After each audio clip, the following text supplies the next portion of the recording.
Welcome to the Great Adventurers of Old Time Radio from Orlando, Florida. This is your host, Adam Graham, and I am in Orlando for PodFest, and so I'm recording probably about a week's worth of episodes while I am here. It's been a really interesting experience so far. I do want to encourage you before we get started, if you are enjoying the podcast, please follow us using your favorite podcast software.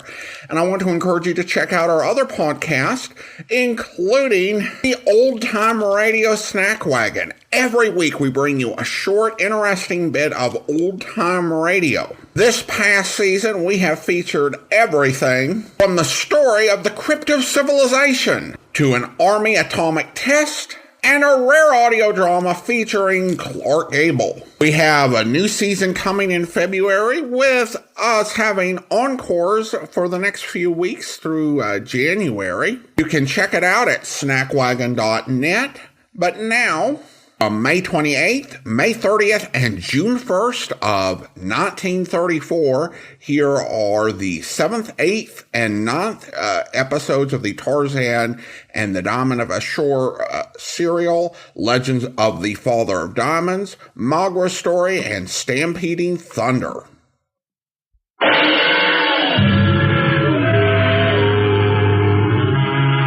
Tarzan and the Diamond of Ashore.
Tarzan is in charge of an expedition organized to search for the lost scientist Brian Gregory.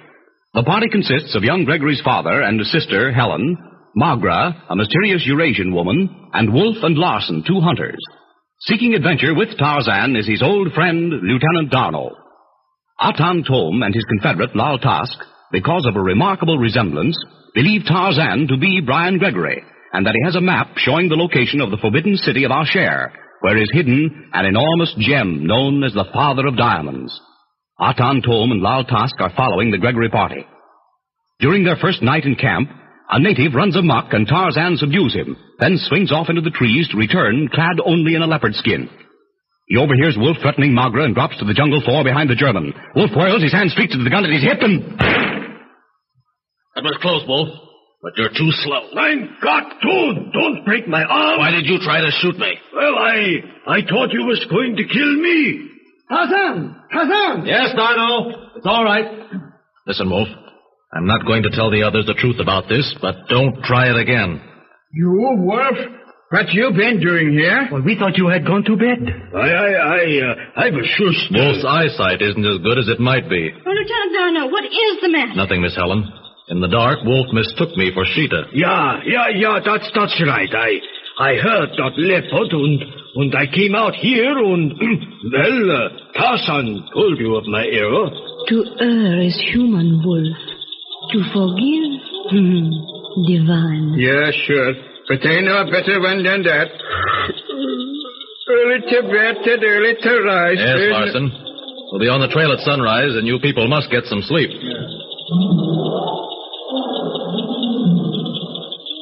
Above the jungle chorus of the night and beneath the winking stars comes the faint, far-off call of Numa as he settles upon his kill.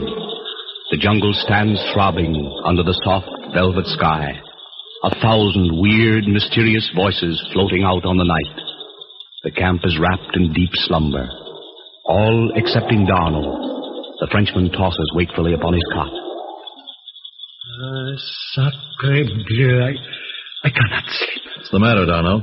I cannot sleep. And the fault, it is yours. My fault? Yes. That was a pretty story you told us about Wolf mistaking you for an animal. I saw him rubbing his arm as though it pained him. I saw you pick up his gun and give it to him. Why did you shield him? You know why we agreed to take Magra with us? Because of our connection with Tarzan. And so we could watch her. You remember the note you got on the boat the other night and lost? Of course. But how does that concern Wolf? You didn't lose that note. Wolf stole it. I might have thought of that. But how could he... Beside the point.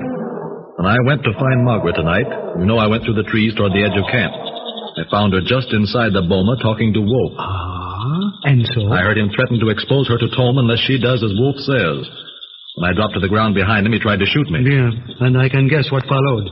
You took his gun away and made his trying to kill you look like an accident.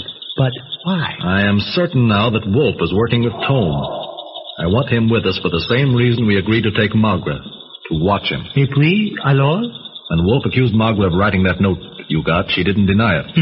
She knew it would have been useless. I'm not sure of Magra.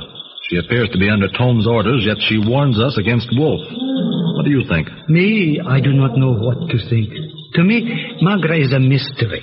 She is a beautiful woman, and beautiful women are usually dangerous. Helen Gregory is very beautiful. Oui, mais that is entirely a different matter. Yes, of course. Well, go to sleep, Darnell. We'll know all about Wolf, Tom, and Magra sometime. Good night. Back along the dark reaches of the Congo River and far from the camp of Tarzan, the little riverboat carrying Atan Tom and Laltas to Bonga in the wake of the Gregory party churns its way slowly up the sluggish waters of the great river. On the afterdeck, their cigarette ends alternately glowing and fading in the darkness, Tom and Laltas are seated in deck chairs, quietly smoking.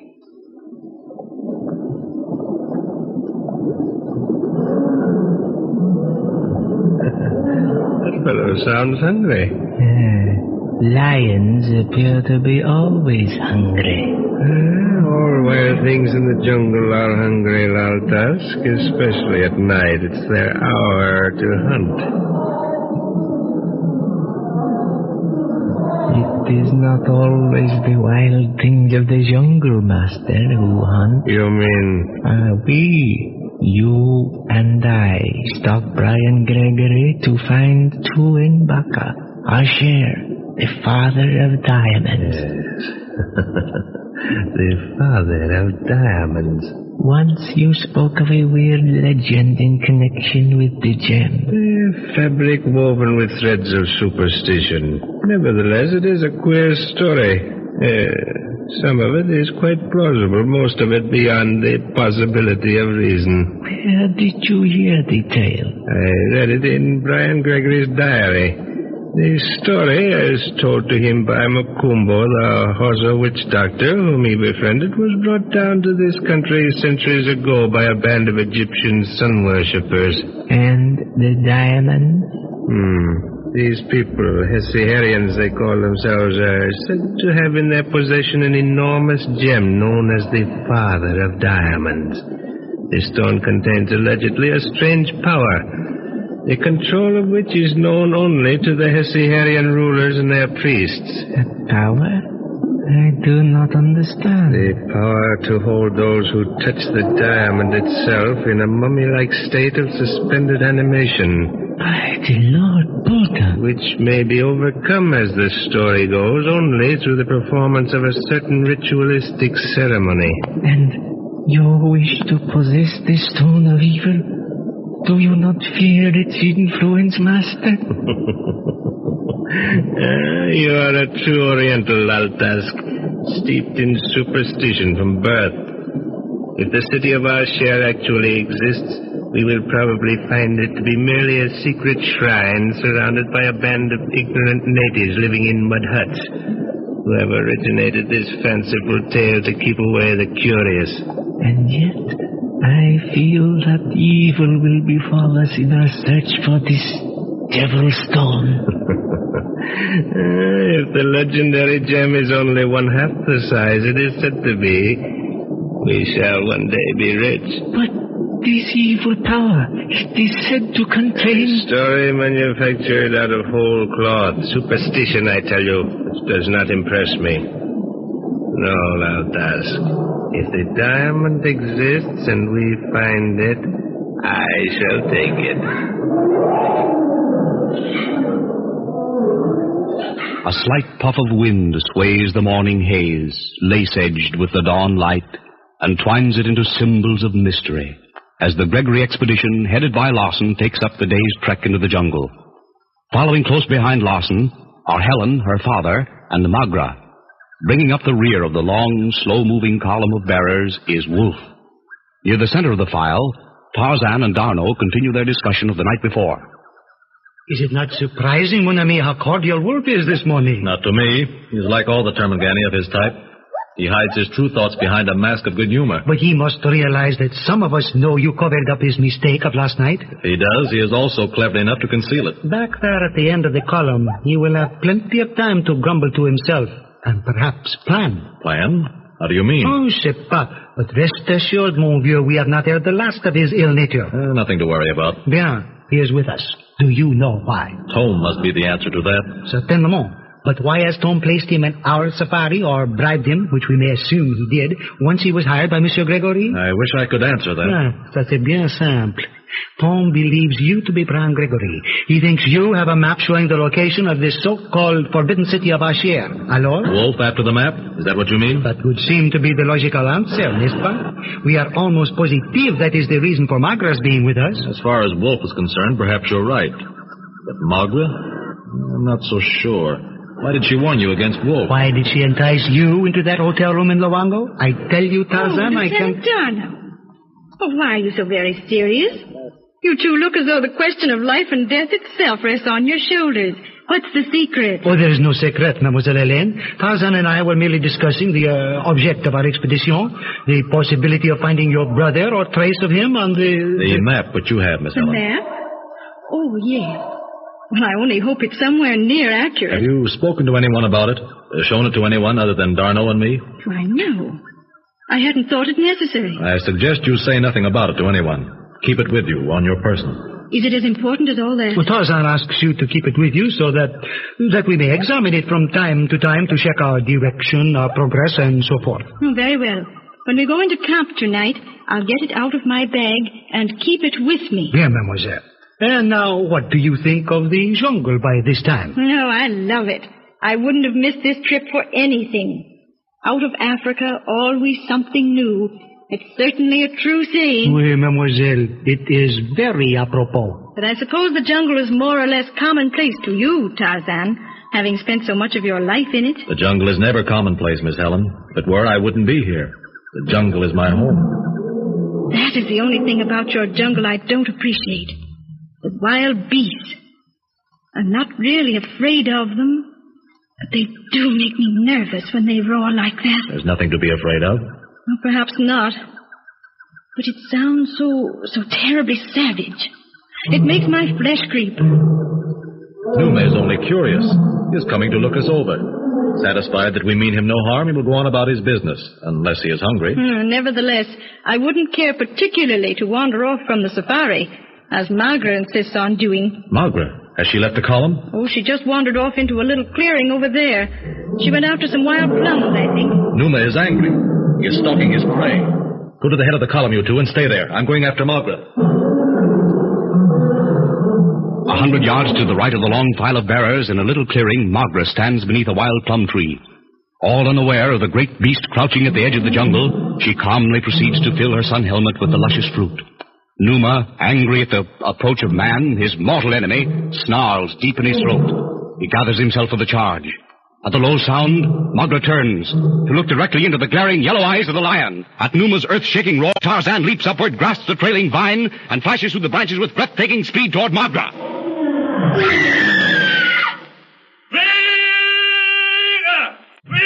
In full swing, Tarzan drops like a hurled spear upon the back of the charging lion. One mighty arm encircles the great throat. Vice-like leg pony flanks. The arm tightens. Half-strangled, Numa tries desperately to shake off the man thing clinging to his back. Then, behind the shoulder, deep into the great heart, the ape man's knife sinks. Once. Twice.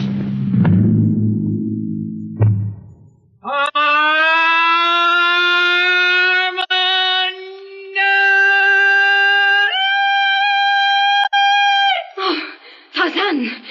Tarzan! All right, Magra. It's all over. My God! What are you? Who are you? I am Tarzan of the Apes. You killed a lion. The knife. I can hardly believe my own eyes. Are you convinced now that I am not Brian Gregory? I don't know what to think. Tarzan of the Apes? Sacré Tarzan, a big one, huh? Ah, mon vieux, you are more than ever astounding. Hey, no. Oh, Magra, thank God you're safe. Great Scott, what happened? Oh, Gottes Willen. Did Tarzan kill that lion? By gee, and that terrible yell? Numa attacked Magra. I killed him, that's all. That's all. That's enough. You killed a full-grown lion with a knife? Yes, Wolf. With nothing but a knife. He never saw anything like it. And that scream, he have heard it before, somewhere. What did it? It was Tarzan. That inhuman shriek came from Tarzan? Yes, from Tarzan. Never mind that now. The important thing for you all to understand is that you must never wander off into the jungle alone. Does that mean me and Larsen too? Yes, unless you have a good reason for going. Well, I guess we've been in the jungle long enough to use our own judgment. But you, Mademoiselle Helene, and Monsieur Gregory, have seen what almost happened to Magra. It should be warning enough. Don't worry, Lieutenant. I'm cured. And that goes for me. My interest in lions ends right here. That yell Tarzan gave? I wish I could remember. Tarzan, Wanda! Black boy, no good. Bayasana. Maski Kadogo. Maski Kidogo Shenzi. Larsen, back to your post. You too, Wolf. Yeah, I'm going. Come on now. Yeah, sure. What is it, Dono? Trouble? Well, the head boy reported that the bearers were becoming restless. It isn't anything serious. Mais non, mademoiselle. Simply that, without a leader, the natives are like sheep. We'd better all go back. Come on. Are you over your fright, Magra? Oh, yes, almost. And Tarzan, how can I ever thank you for... Never mind, Magra. Just remember to stay with the safari hereafter. Tarzan, let the others go ahead. I wish to speak. What is it? A moment ago you called yourself Tarzan of the Apes. Yes? What do you mean by of the apes? I mean I am... But what difference does it make? To you and the others, I am Tarzan. Yes, I know now that you are not Brian Gregory. I told you that at the hotel in Luongo. I did not believe you then, I am sorry. But the resemblance is so remarkable, even to the scar on your forehead. I told you and Tom how I got it. Yes, I remember. In a fight with a gorilla. Is that true? I have said so. Is that not enough? Yes, Tarzan. Magra, I want you to answer some questions. Will you? Yes, if I can. How long has it been since you have seen Brian Gregory? It was about a year ago. Where? In Luongo. Well, go on. What was he doing? He was preparing to go into the jungle in search of talking apes. You and Tom went with him? Yes, and Laltask. Where did you go? Up near Tuinbaka. The natives call it the Mountain of Sunrise. Were Tom and Gregory partners in that expedition? No, Brian wanted us to go because Atan Tom had been in that region once before. Did you find the talking apes? No. Nor the city of Asher and the father of diamonds? The father of... I know so little of Asher and the diamond, Tarzan. Atan Tom did not take me into his confidence. Did Brian Gregory? Brian Gregory? No. We left the expedition soon after he was lost. Were you near Tuinbaka, this mountain of sunrise, when he disappeared? Atan Tom said we were within 3 days' trek of the mountain. And this map Tom offered me 20,000 pounds for. Do you know anything about that? Oh, see there, Tarzan. I think Kellen and Lieutenant Dano are looking for us. Come. We must hurry. Oh. All right, Magra. We'll join them. Meanwhile, growling sullenly at his handful of natives, Wolf strides along at the end of the column. His short, heavy black snake whip lashes out savagely at the underbrush beside the path opened by Larsen's trail cutters. As the German lunges heavily past a thick clump of acacia trees, which conceals him for the moment from the rearmost of the bearers, a man steps into the trail from behind the trees. Ah, Laltas. So you fellas are on the trail, huh? Yes, I left Banga at once upon landing. Atantom is coming up with a small safari. We are traveling light to make speed. Well, you have it easy, following in our trail. We've got all the road cutting to do. It slows us up. That is what Atantom counted upon.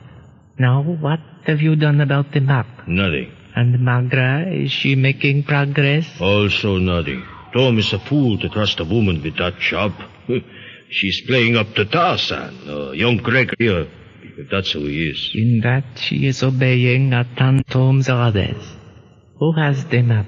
Gregory? No, and his daughter. Where does she sleep? With Magra. They are tent mates. Which should make it easy for Magra. Tell her that Atantom expects quick results. Quick results? With diplomacy, huh? Well, if I was doing it, I would have that map by morning. Atantom trusts Magra. I would also use other methods. But give Magra a chance. If she fails... Good, I understand. Now, I must catch up with the natives. If they miss me and tell Tarzan... You fear him, my friend? Do you fear lions? No, but I leave them alone. Then leave Tarzan alone. He kills them with nothing but a knife.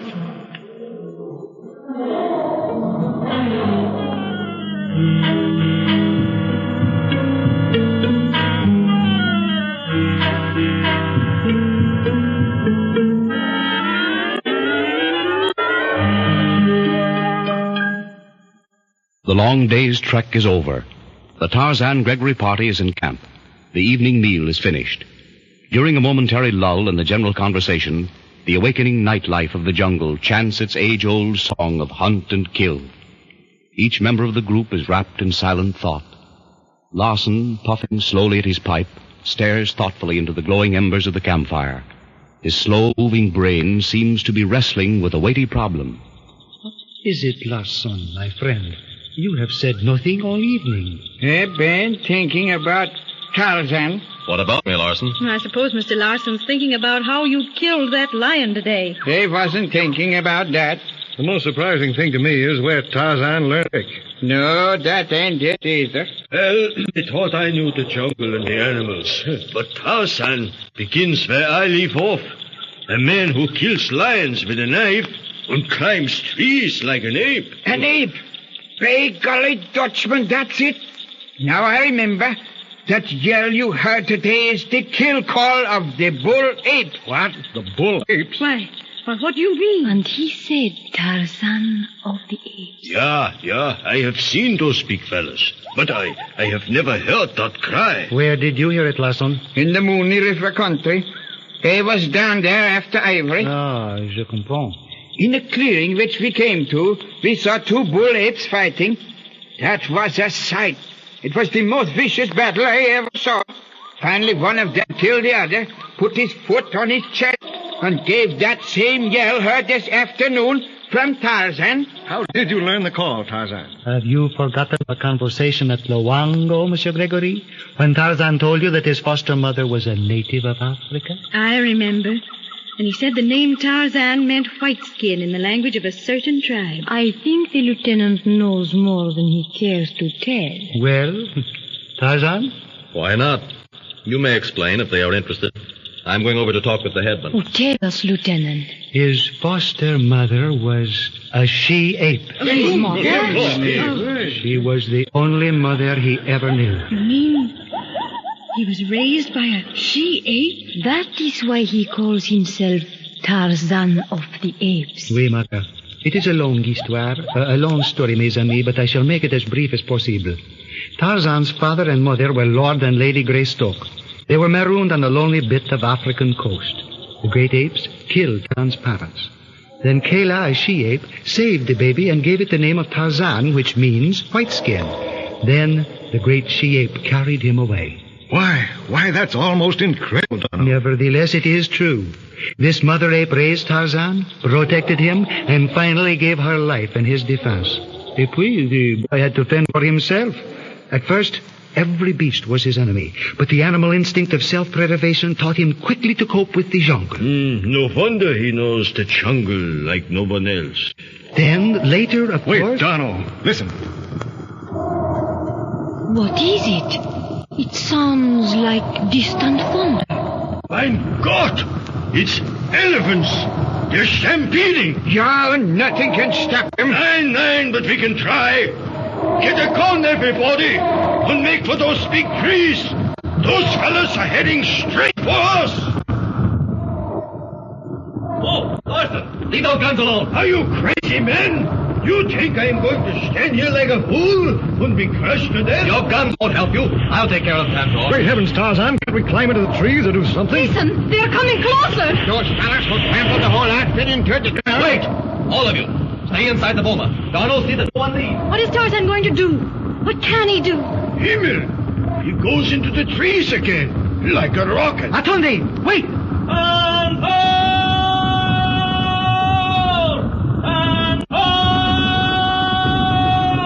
You hear? Tarzan knows what he is doing.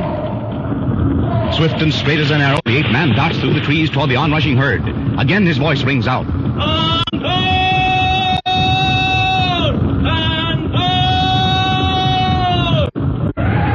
The answering call of Tantor is close. Down from the upper branches, Tarzan drops like a bullet to balance himself lightly upon the broad limb of a tree in the path of his mighty friends. Once more he lifts his voice.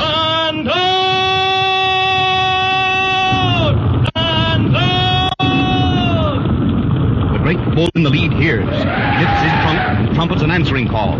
His pace slackens. As he passes beneath the limb where Tarzan waits, the ape man drops lightly toward back.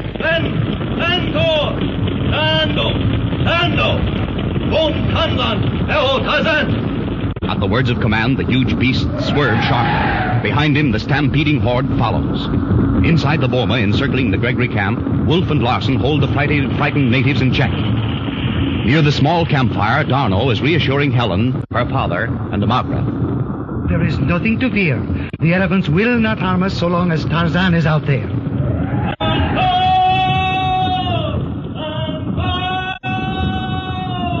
Listen, Tarzan's call sounds farther away. Oui, he is leading the herd away from the boma. You mean those elephants actually understand him? Better than that, Monsieur Gregory. They obey him. Écoutez. You hear? The noise of their trampling decreases. Tarzan is amazing. He is truly a lord of the jungle. The elephants have passed us. How he did it, I don't know. But I think that fellow Tarzan can do anything. Natives are still excited, but they're quieting down now. But where is Tarzan? If he got in front of that stampede, he's trampled to death. Oh, Wolf. You can't mean that. How easy that would make everything for us, no? Hey, give me that elephant horn, Larson. Here comes a big bull straight for the boma. Wait, there's something on his back. It is Tarzan. And Tantor. Who above? As Tarzan, perched on Tantor's back, rides into the boma, the natives scatter as the elephant crashes through the thorn barrier.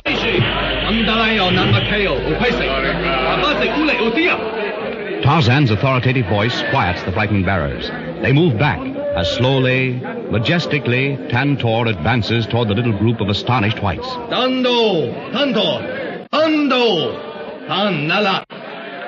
Before the ape man's amazed friends, the elephant stops. The sinewy trunk reaches up, gently encircles Tarzan's body, and sets him lightly on the ground. Nala, yo Tantor. The great beast turns at the low-spoken words and moves quickly out of the boma to vanish in the forest shadows. Well, by Yiminy. That's the first time I ever saw a gentle African elephant. I wouldn't have believed it if I hadn't seen it with my own eyes. I can hardly believe it yet, Dad. Is it possible, Lieutenant Dano, that those great beasts understand what Tarzan says? C'est pas, Mademoiselle Magra. I know only that they obey him, as you have just seen for yourself. You can all sleep quietly tonight. Tantor will not come this way again. Tell me, Tarzan, are you not afraid of these giant animals? Afraid? I don't know what you mean. Menschenskind. Have you no nerves? Nerves, Wolf?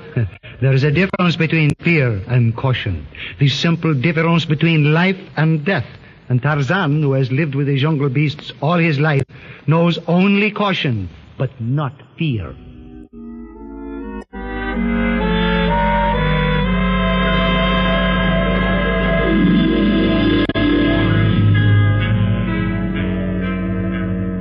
Back in the Tome Safari, the scheming Atan receives the report of Lal Tusk.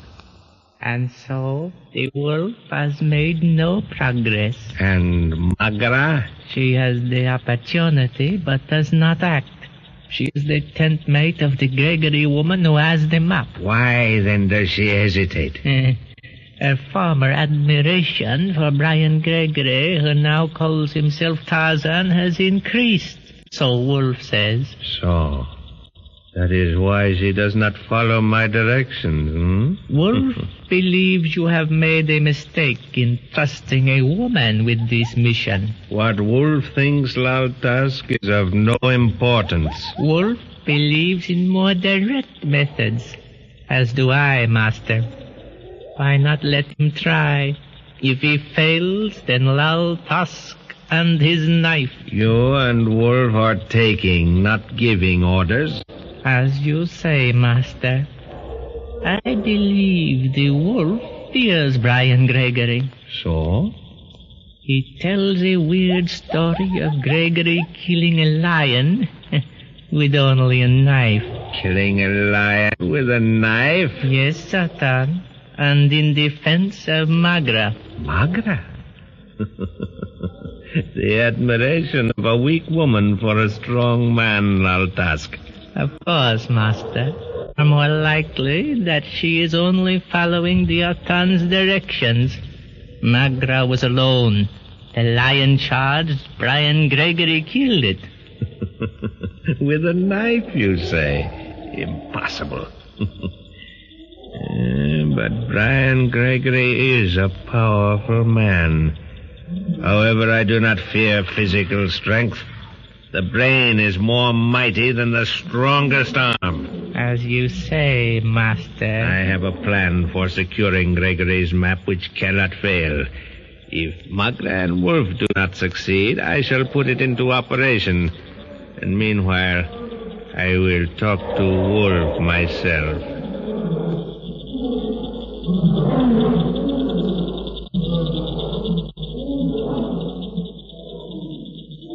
In the Tarzan encampment, the party is grouped about the fire. The ape-man is bored with the discussion of his past. He cannot understand why his jungle exploits excite such uncalled-for admiration. Darno senses his friend's uneasiness and adroitly changes the subject. Pardon, Monsieur Gregory, but I cannot keep my thoughts from returning constantly to your son Brian.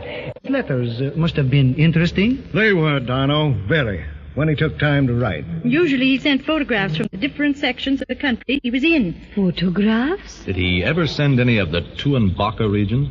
No, he didn't. Why do you ask? I don't know that particular district and thought photographs, if you had any, might help us. And in his last letter to you, Mademoiselle Helene, when he spoke of the talking apes in the city of Ashir, did he mention hidden treasure? Hidden treasure? Why, no. Brian was a scientist, Darno, not a treasure hunter. Treasure, huh? What kind of treasure, Lieutenant? Well, I do not know. You are certain, Gregory, he never said anything about diamonds? Positive. Diamonds? Where did you That hear about Magra? it? Diamonds. Oh, it's a wild rumor. Now I know what Tome is after.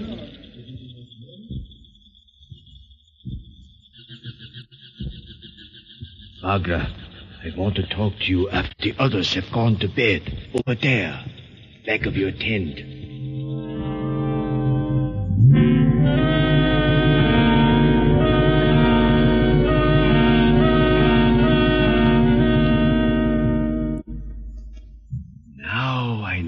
it is all about, Magra. And why Tom offered me £1,000 for that map. The treasure is probably worth $1 million. Magra, we have got to get that paper. Yes, but how? Listen, Tom is following us. Lartask met on the trail today. He says we got to act at once. We will. But not for Mr. Tom. Not for Atan Tom? For whom then? Nein, for us. You and me. Oh, and then? I know that to and darker country. We'll get a few of these blacks. Leave this expedition and go after the diamonds ourselves. How clever you are, Wolf.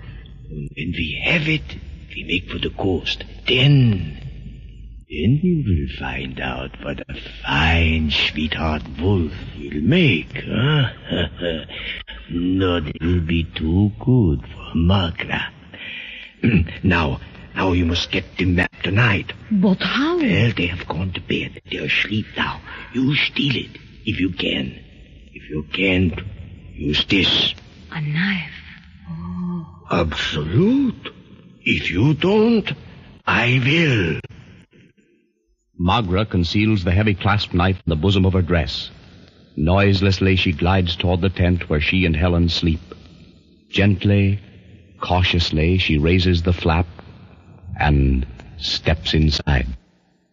Welcome back.